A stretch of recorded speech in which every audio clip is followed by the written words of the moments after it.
گوش کن یه لحظه. تعمیرکارا دوست ندارن بدونی. 1. با ناخنگی روکش سیمو ببر.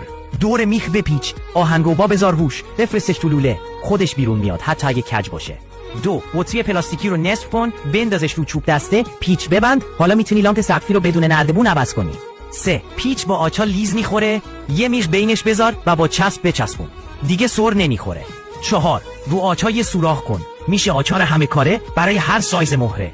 5. لوله ها رو وصل کن، یه سر رو ببر، اون یکی رو بچرخون توش، محکم قفل میشن. 6. موقع دریل کاری در بطری رو سوراخ کن و بذار روی مته، گرد و خاک تو بطری جمع میشه. 7. سر بطری رو سوراخ کن و با واشر ببند روی مته.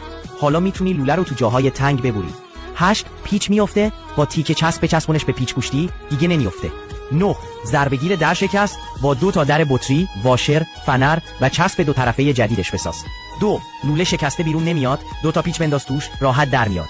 اگه دسته ملاقات شکسته، یه پلاستیک رو محکم به پیچ دورش و روش آب جوش بریز، مشکل حل میشه و مثل روز اول کار میکنه. اگه سر زیپ در رفته، کافیه اونو بذاری روی چنگال و راحت جا بندازیش. کمی سلفون رو بذار به کف زمین، بعد پادری رو بذار روش، اینطوری دیگه اصلا سر نمیخوره. اگه میخوای موزها زود سیاه نشن، فقط کافیه یه دستمال خیس رو بپیچی دور ساقشون. دیگه هیچ وقت ذرت رو اینطوری دون نکن، اونو از وسط نصف کن، یه قیچی فرو کن داخلش، به 2 قسمتش کن. این یکی از بهترین روش دون کردن ذرته. اگه به این ترفندا علاقه داری، پس حتما پیج رو دنبال